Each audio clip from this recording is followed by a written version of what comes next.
Hola, it's Joe Pardavila, and this is the Forbes Books podcast. And as we near the end of 2021, we will soon be inundated by ads for gym memberships, Pelotons, and of course, weight loss supplements. But one sector of the vitamin and supplement industry that has exploded recently is brain health.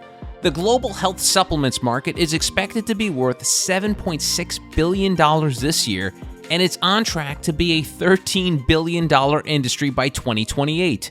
And as you can imagine, big business is betting big on brain health. Earlier this year, Unilever acquired Onnit, a holistic wellness and lifestyle company that was founded in 2010. And this week, I am joined by the company's CEO, Jason Havey, who took a very unusual road to the corner office. Jason, how are you? I'm great. Thanks for having me. You're very welcome. And I have to start with sort of a silly question because Onnit is based in Austin, Texas. And I feel like there has been a law passed that I wasn't aware of that every company must be based in Austin, Texas these days. What happened? It sure seems that way. Yeah, there's I think I counted 26 cranes on my way between my house and work. I'm not sure exactly how it happened, but I know the original story is that Dell Computers started here, so there was a lot of programmers back in the 90s, and then it doesn't hurt that Texas doesn't have a state income tax, so as California became more expensive, more and more businesses started heading our way. It is crazy. It's so funny. I feel like I don't speak to anyone in the Valley anymore. Like 2 years ago, everyone is in the Valley. Now everyone is in Austin, Texas. And so has Onnit always been based in Austin?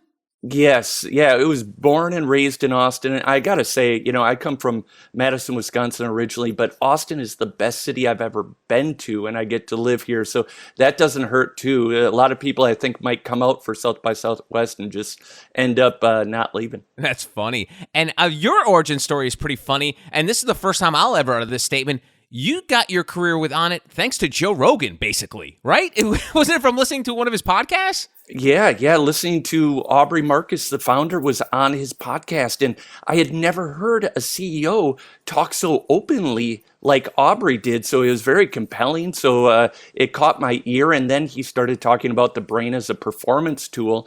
All too often, we talk about the brain from a deficiency state, ADHD, PTSD, Alzheimer's, and CTE. And he was talking about it from baseline up. And I found that to be fascinating. And I quickly became a customer and then reached out to him directly. And the rest is history. Wow. And that's funny. So did he think like, who's this weirdo from Wisconsin reaching out to me? Like, how were you able to break the barrier? I mean, I know it was a small company at the time, but like for a CEO to take a rando's message, what was that like? Oh, it's so much weirder than you realize. Oh, okay. Yeah, because when I first reached out to him, I thanked him for letting me know about ayahuasca, of all things. So here I am reaching out to a founder of a company and explaining to him that I appreciated the tip on the psychedelic drug. And that's how our first conversation started, was around plant medicines.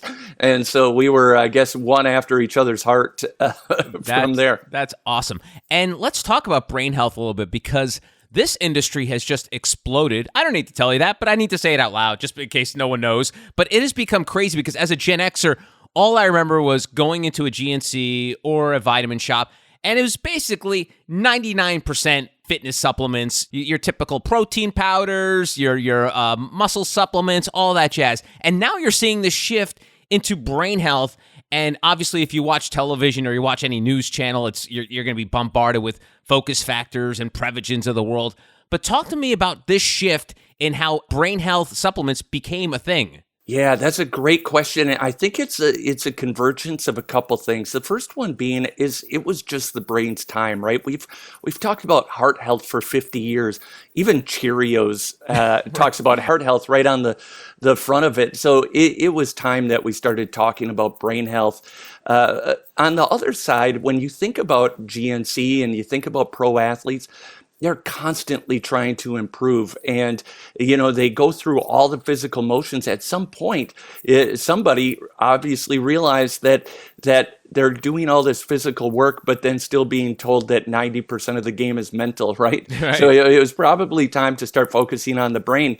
And finally, there was more widespread access and adoption to a lot of the plants that can do things like increase neurotransmission that helps with memory, recall, quicker thinking. And on it, Aubrey really very astutely decided to put a stack of those plants into a single product. And I think that's where it really took off. And you mentioned Joe Rogan. Also, Joe Rogan, one of the biggest influencers in the world over the last generation, and him actively talking about the product certainly helped us during our early days. And I think this has become sort of a convergence of brain health companies and the acceptance of mental illness and the fact that, and people being proactive with their mental health. It's I guess it is sort of this confluence of events of like, obviously there's these extreme mental health issues, but there's also these problems that we could probably fix with supplements or just therapy, right? Oh, so much. Yeah. Even when I was a kid, it was really taboo to talk about not even mental illness, but just basic mental health. Going to therapy was something that you didn't talk about with mixed company or with your friends or even with your family. And that's just not the case anymore. And it's headed down a road where it's actually more accepted to talk about mental deficiencies, failings, and your ability to improve those things. I think it's critically important because 90% of the life game is mental too. And the quicker that we can access some of these issues and try to address them, the better off we'll be on our own choose your own adventure story we call life. Are you a Gen Xer too? Because choose your own adventure doesn't sound like a millennial thing. Yeah, I'm 46. Okay. So I think that puts me squarely in the Gen X range. Okay, yeah. cool. Because that choose your own adventure analogy was not lost on me. So I just have to throw it in an Encyclopedia Brown or something after that. Yeah. Absolutely. So I have a question about the industry as a whole, the supplement industry, because, and I don't want to get too controversial here, but the fact that, if you recall, Jason, when the vaccine mandates started rolling out, a lot of folks were saying, hey, I'm not going to do this until it's FDA approved, which I always found as sort of a very weak argument because we've basically been consuming non-FDA approved products for decades, whether it's vitamins, whether it's tattoos, whether it's baby formula. None of that is FDA regulated. So I always found that argument pretty shady. So I don't want you to get involved in that, but I want to talk about the regulation of supplements and how you guys sort of either police yourselves or there's some sort of organization that does policing. So talk to me about that, please. Oh, I'm glad you brought that up. One of the biggest things that we have to overcome is that for decades, the supplement industry has been filled with charlatans and derelicts. And beyond that, almost every multi-level marketing company sells supplements because they if you put the minimum standard of ingredients in there, they're high margin products.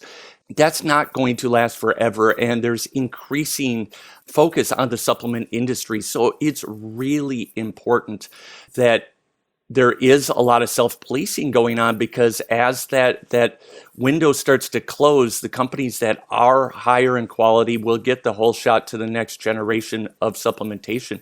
And so we do use groups that help us police that, groups like NSF, BSCG, which is banned substance control testing.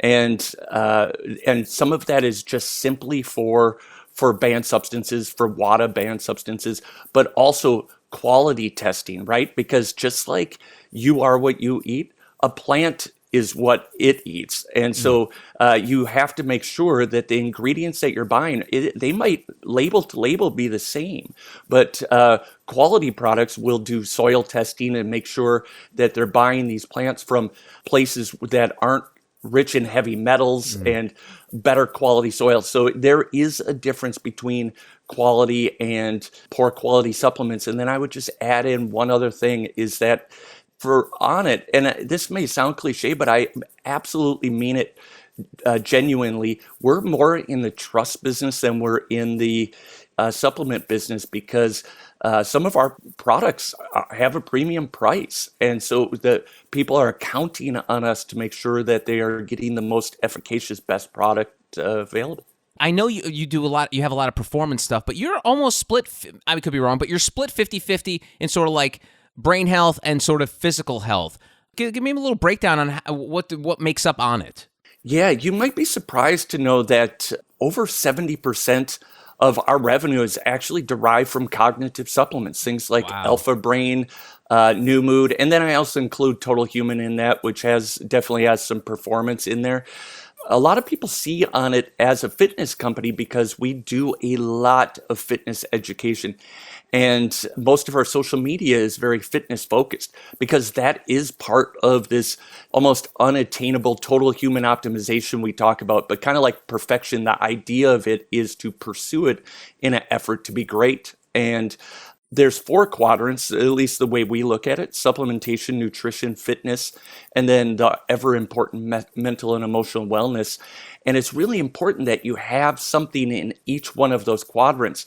But at the end of the day, for On It, the business, most of that revenue derives from those cognitive supplements in that mental and emotional wellness quadrant. It's funny that you mentioned about the fact that if you were to check any of On Its stuff, whether it's Instagram or whether your website or any social media sites, it is funny how you mentioned the fact that, oh, it's mostly going to be a lot of people like looking very fit and working out and stuff. But because we're a physical animal, it's really hard for you to show, hey, here's how this brain supplement works. So I do get that on the surface, it may appear that you guys are sort of like your old school fitness protein shake kind of place. But it's, I guess, how do you prove or show that you sort of embrace this brain health dynamic? Well, I'll actually take it back to the fitness for a second, because one of the theses that we've had as a business is that a lot more people understand fitness than understand supplements.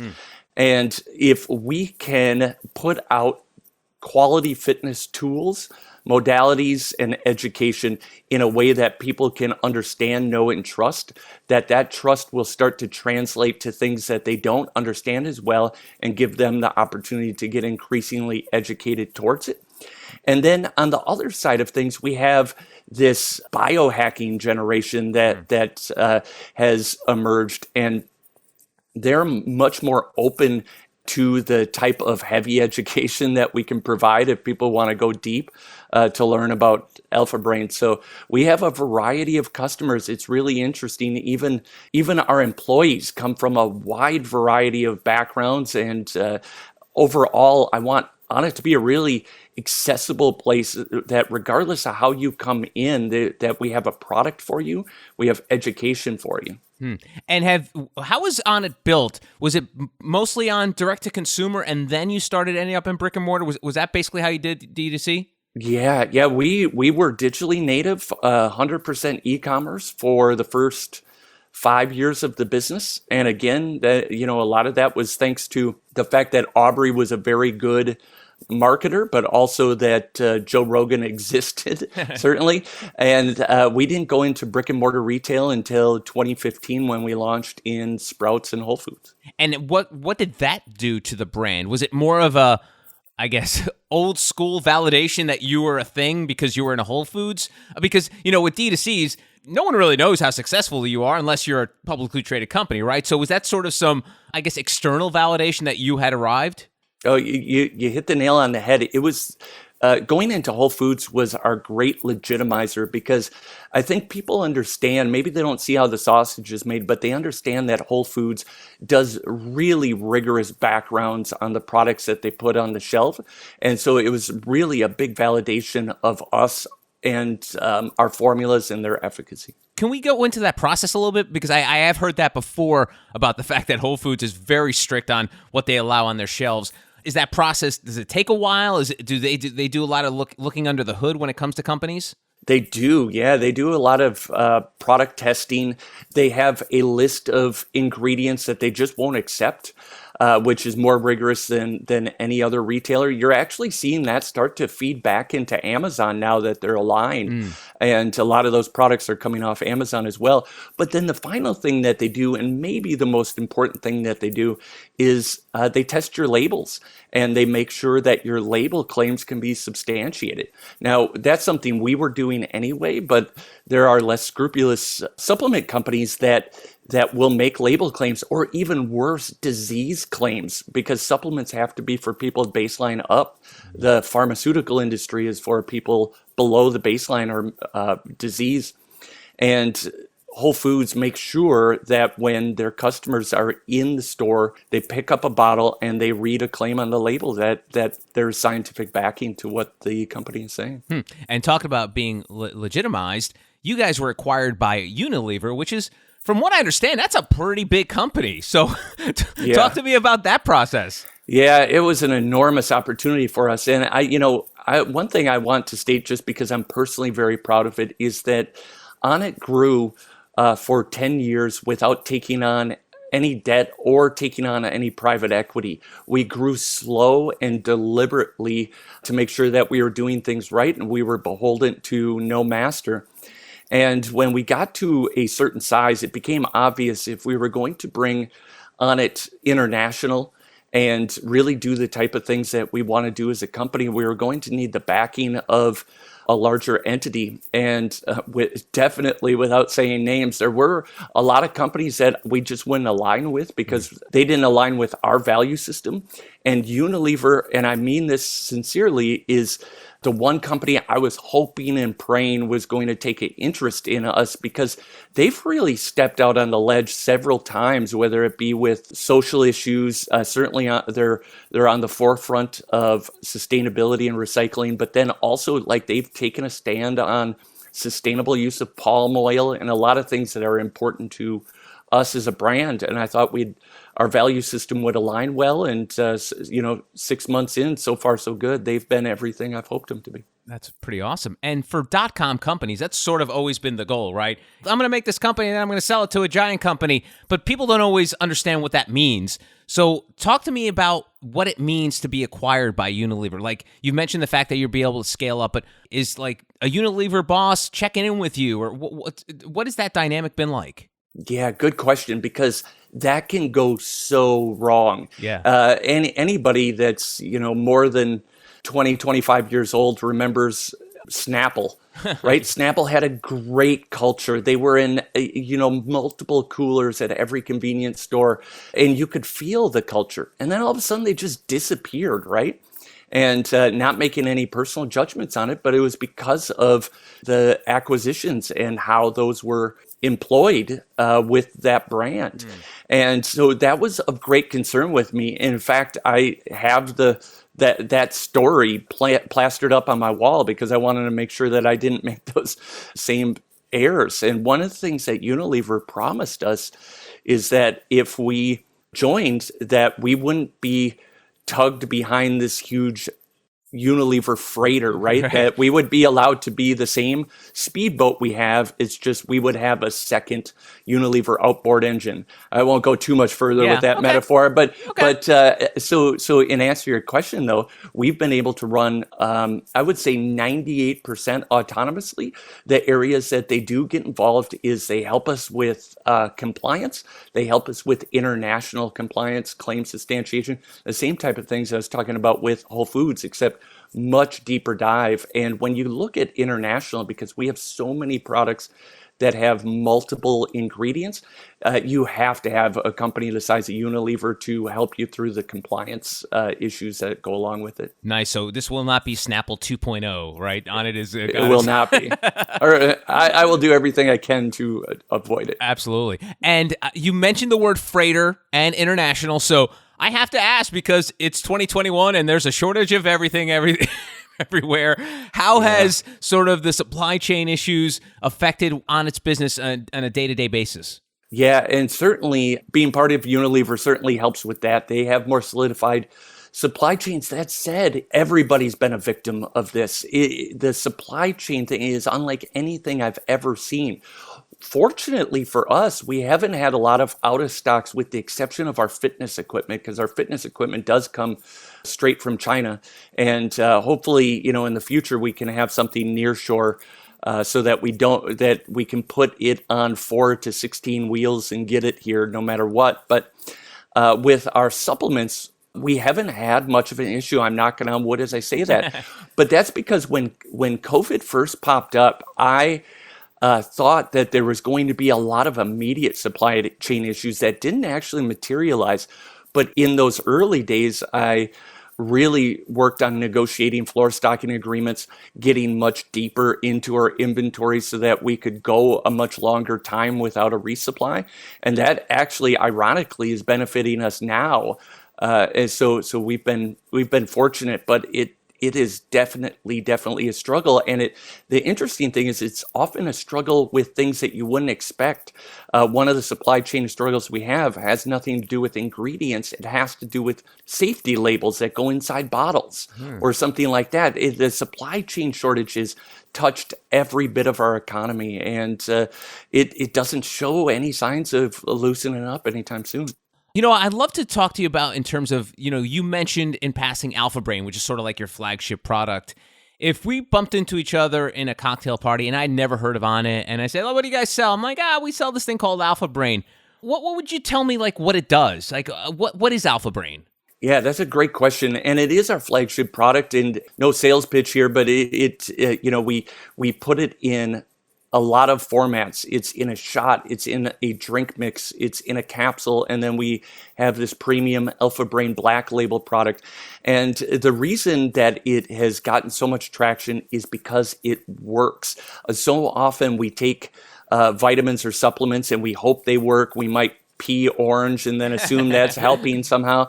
But with Alpha Brain, it was the first supplement I ever tried as a consumer where I felt it the very first time. So you don't have to wait long to get customers to understand that something's happening. And what's really happening is the increase in neurotransmission that I was talking about before. And there's also some mood activating effects, because the ultimate goal isn't just to get more hyper focused, it's to get more closer to the flow state. And so the flow state is a brain function as well as a mood function. And so the idea behind Alpha Brain in general is to help you focus on what you need to focus on. It might not be, and I think for most people, it's not an everyday supplement. Other people, it's their form of coffee. But either way, just like when you don't take coffee, you can tell things aren't exactly working the way that they were yesterday. And I think for a lot of people, Alpha Brain is that way because they start using it in a way that supercharges their brain. And what does that mean for customers? Just like I was talking about, a lot of people coming into On It from different directions. That's the same with Alpha Brain. Like myself, at the time, I was managing a hotel, and I just wanted to be able to do my job better. And I think that's how it is for a lot of people. But there's also a lot of athletes that take it. A lot of athletes will do what they can to try to get into the zone. And certainly we designed Alpha Brain to help with that. But the one thing I'll give you one serious and one funny piece of feedback. Okay. The substantive feedback is that people say it allows them to formulate sentences better and have better memory and recall. Those are the most common things that we get back. Wow. But the funny thing is, if you take Alpha Brain too late in the day, you won't have to guess if it works, because you will have some of the most vivid dreams that you'll ever have in your life. And you don't get great sleep, though, so I don't advise taking Alpha Brain too late in the day. But if you ever question whether or not it works, you can take it later in the day. And, early in On Its evolution, they even advertised it for lucid dreaming. We definitely do not advertise it for that now, but it definitely can be some fun. All right. Well, if we were in the cocktail party, I would finish my gin and tonic and then log on to On It and buy some Alpha Brain, because it sounds like I could definitely use the help there. I want to ask about your founder. Aubrey Marcus had a mission statement when he started the company. It was 3 letters, THO, Total Human Optimization. Now that you're the CEO, have you lived up to that sort of mantra? Yeah, I mentioned it as like the guide star, and really what we've evolved that statement a little bit from total human optimization as the equivalent of perfection. It's something to be pursued but not necessarily achieved. And it's really about getting a little bit better every day and helping people with their evolution. The funny thing about Aubrey is he's as close to total human optimization I've ever seen. He's annoyingly good at everything. He does the right things, works out, perfect physical specimen. And one of the things when I got introduced to On It, I wasn't that. And I didn't think I was ever going to be that. I just wanted to do my job a little bit better. But that's the secret hook of On It, is it does make you want to be a little bit better every day. And I was going through an evolution at the time where I had quit drinking and stopped watching sports, tried to eat better, was exercising a little bit more. And On It was a huge part of that in my life. And so every day I tried to get a little bit better. And then I went from taking Alpha Brain to taking Alpha Brain and some protein, and then added in some krill oil. And next thing you know, I'm working it on it. And I think my story is actually more emblematic than even Aubrey's. We're not all blessed with the physical characteristics that he is, but that pursuit of total human optimization has led me to my dreams. That's awesome. And what if I were to ask Aubrey in between, I'm sure he does like squat thrusts and, all these and burpees and stuff. But if I were to ask him, hey, what do you think of Jason? How do you think he's doing as CEO? What do you think he would say? You know what I think he would say is that he found me at the right time. He said this to me before. As a founder, a lot of times you have the secret sauce and you're a visionary, but you're not really good at making the trains run on time, right? And from a business perspective, that was the part that I was good at. I wasn't the big idea guy, but from a business fundamental standpoint, he felt that I was pretty strong. And so as a yin and yang, I think we worked well as a team together. And I think that acquisition by Unilever proved that to be true. That's great. I'm going to compliment you a little bit because I have this adage where, when people ask me like who I should interview for podcast, and I say, never interview a baby or a CEO because neither have anything to say. And Jason, as a CEO, you probably know what I'm talking about because most CEOs, especially if they're a publicly traded company, one wrong sentence will drop the stock prices, their board gets on them. So it's very difficult to be CEO and be open and honest about the company. But I feel like that's sort of like Aubrey's fingerprints all over you. And the fact that even though you weren't the visionary founder of this company, you're sort of like this visionary CEO of managing the company and keeping the legacy growing. Am I accurate with that? Yeah, over the years, I have to tell you that the three core values that Aubrey built the company on are also my personal values. They're authenticity, transparency, and reciprocity in all relationships. And a lot of my identity, and I'm not saying this necessarily as a positive, but a lot of my identity as a human is wrapped up in On It at this point. It's really genuinely very important to me. And so as far as embodying his original ideal for what On It is, that really does mean a lot to me. And how important is it to be authentic with your team? Because I'm sure you've seen articles, heard podcasts about the fact that, and I'm sure that there's been a lot said about empathy and transparency and all of those words that we're probably sick and tired of reading and hearing about now. And it obviously sounds like it's a big part of what you do. But why do you think that's what makes you so successful?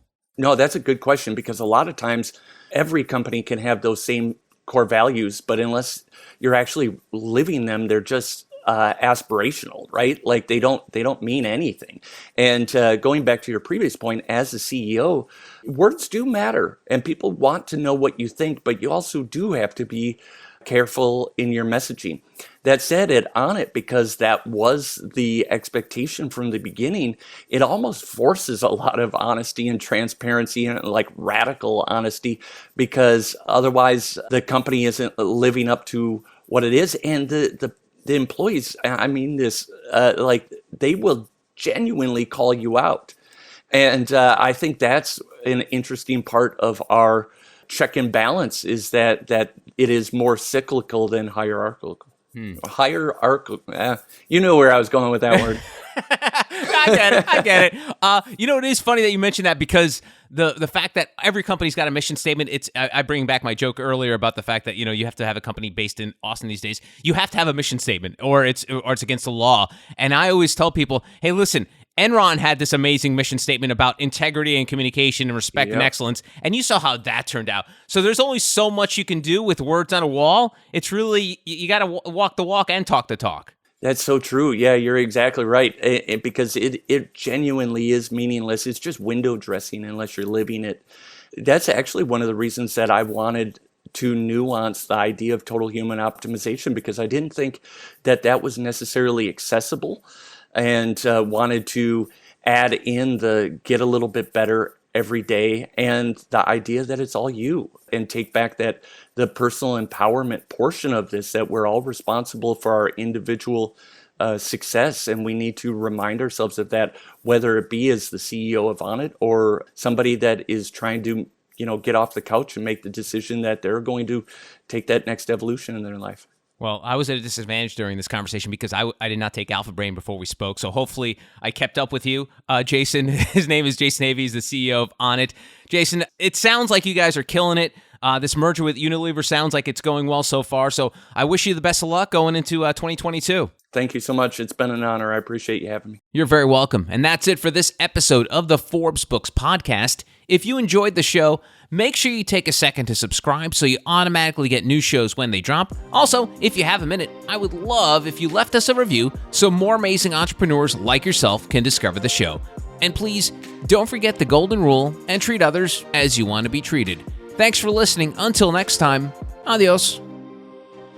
This has been a production of Forbes Books Radio. Find out more at ForbesBooksRadio.com.